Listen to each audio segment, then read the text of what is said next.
Good morning from আনন্দ বিহার। তো আমরা ready হয়ে বেরিয়ে গেছি, আমি আর নিশা। এখন আমরা প্রথমে কিছু খাবো, কারণ সকাল থেকে কিছু খাওয়াইনি, খুব খিদে পেয়ে গেছে। খেয়ে তারপরে আমরা দিল্লির কিছু ফেমাস প্লেস এক্সপ্লোর করব এবং সবকটা প্লেসই আমরা এক্সপ্লোর করব বাই মেট্রো, কারণ আমরা টুরিস্ট মেট্রো কার্ড বানিয়ে নিয়েছি, সেটা তোমাদেরকে আগের এপিসোডেই বলেছি।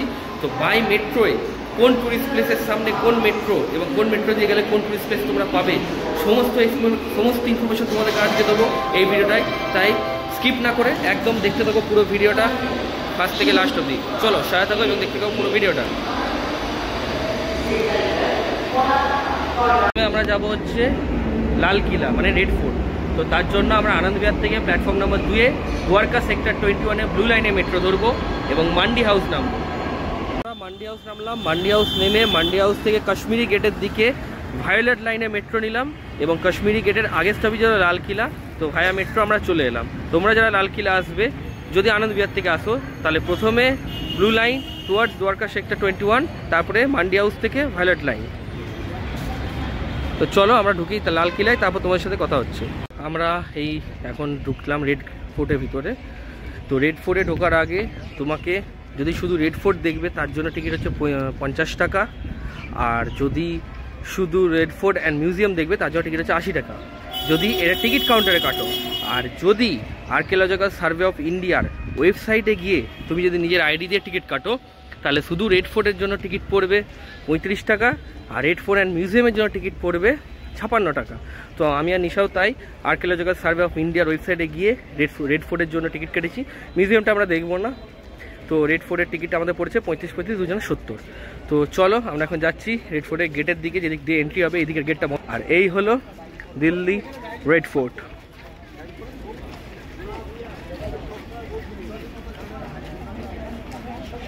আমরা এখন ঢুকছি দিল্লি রেড ফোর্টে।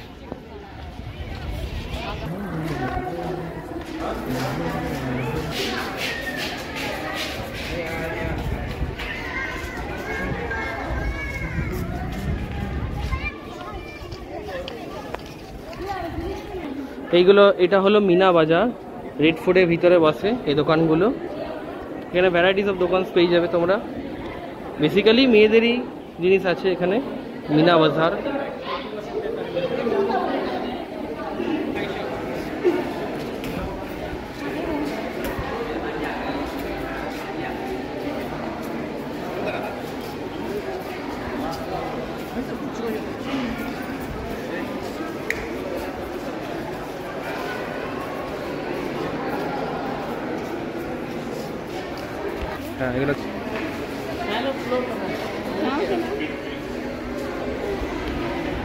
তো এই দিকটা হচ্ছে মিউজিয়াম।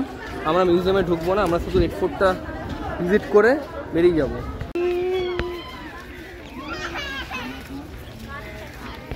এটা হলো নবতখানা। আমি এইখানে তোমাদের দেখাচ্ছি, তোমরা চাইলে স্ক্যান করে এটাকে পজ করে পড়ে নিতে পারো যে এটা নবতখানাটা কি। তো চলো আগে। এটা হচ্ছে নবতখানার এন্ট্রি গেট।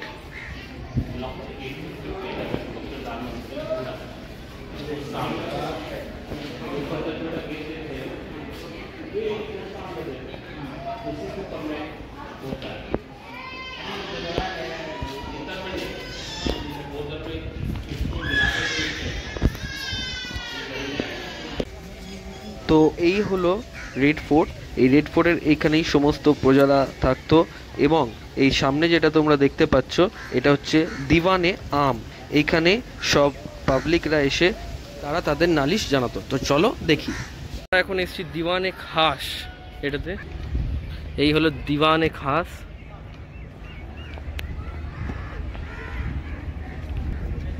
তো আমরা এখন এসেছি দিওয়ানে আম। এটা হলো দিওয়ানে আম। এখানে ওই ওপরে, চলো তোমাদের দেখায় ভিতরে নিয়ে গিয়ে। তো এইটা হলো দিওয়ানে আম। এখানে ওই যে সিংহাসন দেখতে পাচ্ছ, ওই ওপরে সিংহাসনে বসতো, সে এখান থেকে সমস্ত প্রজাদের সাথে কথাবার্তা বলতো। তার জন্য এটাকে বলা হয় দিওয়ানে আম। এখানে সমস্ত প্রজারা থাকতো, তাদের সুখ দুঃখ এবং তাদের অসুবিধা সমস্ত কিছু কথা বলতো এবং এখান থেকে বসে সে সমস্ত কথা শুনতো, লোকদের সমস্ত সমস্যার সমাধান করতো। তো তার জন্য এটাকে বলা হয় দিওয়ানে আম। দিনে এখানে ফোয়ারা হতো, এখন সব বন্ধ। আর এটা হচ্ছে দিওয়ানে খাস, এটা হচ্ছে দিওয়ানে খাস।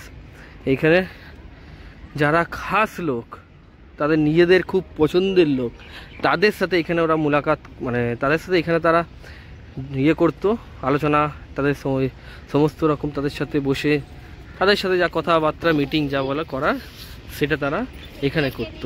এই জন্য এটাকে বলা হয় দিওয়ানে খাস। এটা হলো হুকা প্লেস।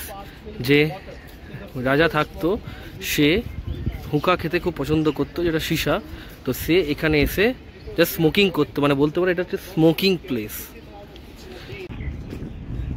জাস্ট কাজগুলো দেখো, পুরোনো দিনের করা কাজগুলো, তখনকার দিনে মুঘলরা বানিয়েছিল। জাস্ট কাজগুলো দেখো, এখানে সমস্ত জায়গায় কিন্তু সোনা আর নানান রকম দামি পাথর লাগানো ছিল, যেটা কালক্রমে চুরি হয়ে গেছে। কিছু ব্রিটিশরা নিয়ে চলে গেছে, কিছু চুরি হয়ে গেছে।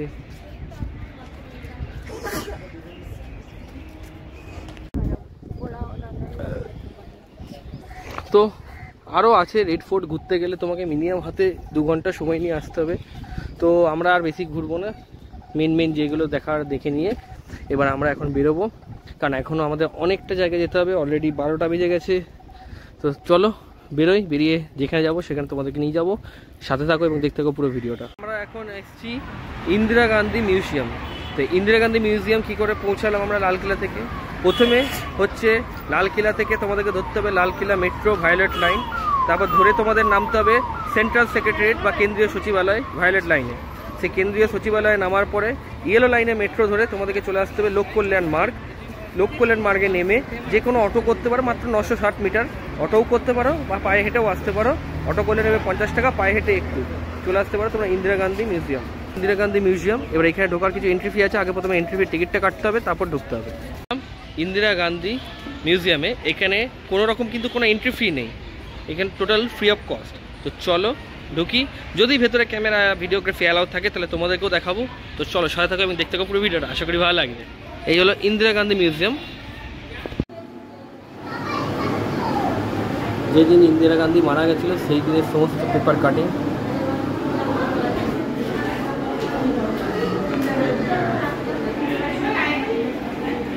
श्रीमती इंदिरा गांधी द्वारा देश के विभिन्न भागों से एकत्रित किए गए पत्रों का संग्रह।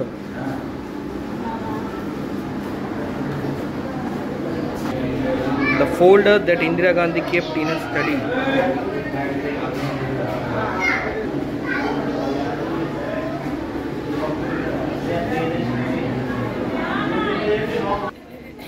এখানে সমস্ত ইন্দিরা গান্ধীর ছবি অ্যান্ড পেপার কাটিং আছে।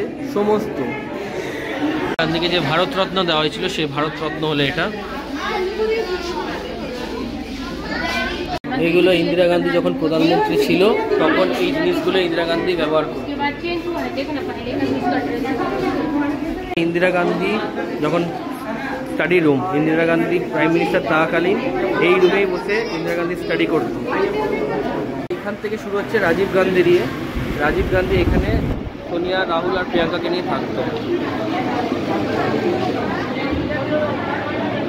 বাজে 1:25, আমাদের ইন্দিরা গান্ধী মিউজিয়াম দেখা শেষ। তো এবার কোথায় যাবো আমরা এখন ঠিক করিনি। তো যেখানে যাবো অবশ্যই তোমাদের সাথে নিয়ে যাবো। আর ভিতরে যতটা ফটোগ্রাফি ভিডিওগ্রাফি অ্যালাউ ছিল ততটা আমি করেছি। যেখানে মনে হয়েছে অ্যালাউ ছিল না সেখানটা করা যায়নি বা করতে পারিনি। তো চলো সাথে থেকে আমি দেখতে পাবো পুরো ভিডিওটা যে নেক্সট কোথায় যাবো। আমরা এখন যাচ্ছি কুতুব মিনার। আমরা ওই ইন্দিরা গান্ধী মেমোরিয়াল থেকে আমরা এলাম লোকমান্য তিলক মেট্রো স্টেশনে। তারপর লোকমান্য তিলক মেট্রো স্টেশন থেকে ব্লু লাইনে টুয়ার্ডস হুডা সিটি সেন্টারের দিকে মেট্রো ধরে আমরা চলে এলাম কুতুব মিনার মেট্রো স্টেশন। আর কুতুব মিনার মেট্রো স্টেশন থেকে কুতুব মিনারের দূরত্ব হচ্ছে 2 কিলোমিটার মতো। এখানে 20 টাকা করে শেয়ারে অটো ভাড়া দিয়ে আমরা এখন যাচ্ছি কুতুব মিনার। এরকম সামনে 2 জন আর 20 টাকা করে শেয়ার। নেমে গেলাম কুতুব মিনার। এখানেও same process, archaeological survey of ইন্ডিয়ার ওয়েবসাইট থেকে তোমাকে টিকিট কাটতে হবে। তুমি যদি ওয়েবসাইট থেকে টিকিট কাটো তাহলে 35 টাকা করে পার পার্সন, আর তুমি যদি টিকিট কাউন্টার থেকে টিকিট কাটো তাহলে 50 টাকা পার পার্সন। তারপর টিকিটটা কেটে তারপরে তোমাকে ঢুকতে হবে। এই হলো কুতুব মিনারে ঢোকার এন্ট্রি গেট। এইখানে তোমাকে টিকিট শো করতে হবে, অনলাইনে যে পিডিএফটা দেবে সেই পিডিএফটা শো করে দিতে হবে, শো করে ঢুকতে হবে। তোমরা যদি আর্কিওলজিক্যাল সার্ভে অফ ইন্ডিয়ার ওয়েবসাইটে খুঁজে না পাও তাহলে এরকম এন্ট্রি গেটের সামনে স্ক্যানার পাবে, সেই স্ক্যানারগুলোকে স্ক্যান করে নেবে, স্ক্যান করে তোমরা এখান থেকেও টিকিটটা কাটতে পারো। ঢুকলাম আমরা এখন কুতুব মিনারে। কিছু বলবে? সেই সকালে হালকা ফুলকা খাওয়ার পরে আর লাঞ্চ করা হয়নি, নিশার খিদে পেয়ে গেছে। আমিও ওইটাই নিশাকে বললাম যে এটা কুতুব মিনারটা চলো একবার দেখে নিই। আমি সেই ছোটোবেলায় 4-5 বার দিল্লি এসেছিলাম, তখন 4-5 বারই দেখেছি, তারপরে বড়োবেলায় আর দেখা হয়নি। তো এই নিশাকে নিয়ে আসে আবার দেখার সুযোগ হয়েছে। তো চলো আমি নিজেও দেখি, তোমাদেরকেও দেখাই। আর এই যে সামনে দেখা যাচ্ছে কুতুব মিনার, হলো কুতুব মিনার। আর যেহেতু এয়ারপোর্ট পাশেই, তাই অল টাইম প্লেন তুমি দেখতে পারবে কুতুব মিনারের উপর দিয়ে যাচ্ছে, অল টাইম।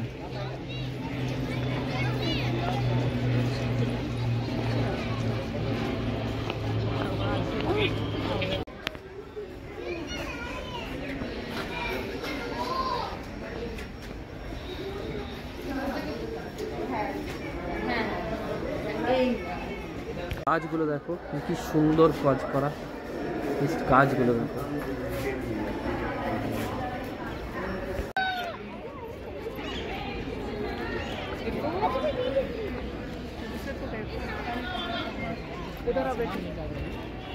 তো এই হলো কুতুব মিনার।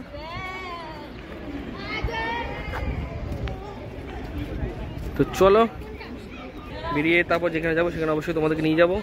তো চলো সাথে থাকো এবং দেখতে থাকো পুরো ভিডিওটা।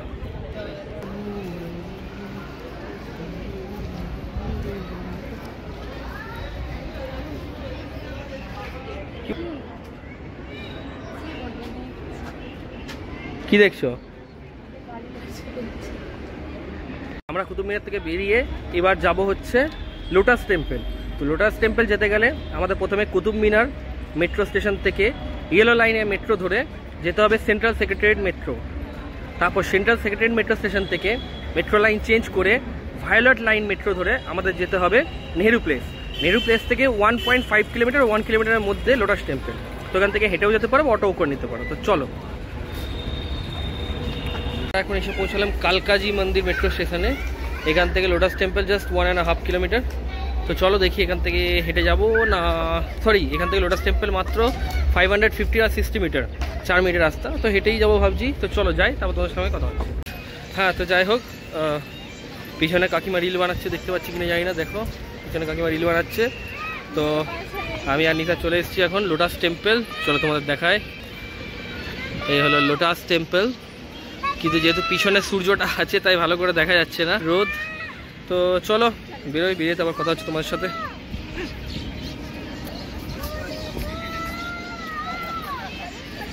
লোটাস টেম্পল ঘোরার পর আমরা কালকাজি মন্দির থেকে ভায়োলেট লাইন নিয়ে চলে এলাম মান্ডি হাউস। তারপর মান্ডি হাউস থেকে মেট্রো চেঞ্জ করে ব্লু লাইন নিয়ে চলে এলাম কারলবাগ। কারণ নিশা বলছিল কারলবাগে কিছু শপিং করবে যদি ওর পছন্দ হয়। তো চলো আমরা এখন কারলবাগ এসেছি আর তোমাদেরকেও কারলবাগ ঘুরাই। বাঁ দিকে রাস্তাটায় তোমার কারলবাগ মার্কেট দিল্লির। এখানে ভ্যারাইটিস অফ জিনিস পেয়ে যাবে, ছেলে মেয়ে সবার সমস্ত কিছু, clothing item, jewellery, accessories, each and everything, সমস্ত কিছু জিনিস পেয়ে যাবে, ঠিক আমাদের কলকাতার নিউ মার্কেটের মতো।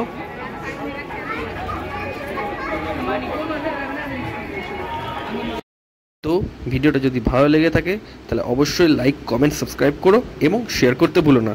দেখা হচ্ছে নতুন কোনো ভিডিওয় আগামী পর্বে। ততক্ষণ চলো tata tata, bye from New Delhi.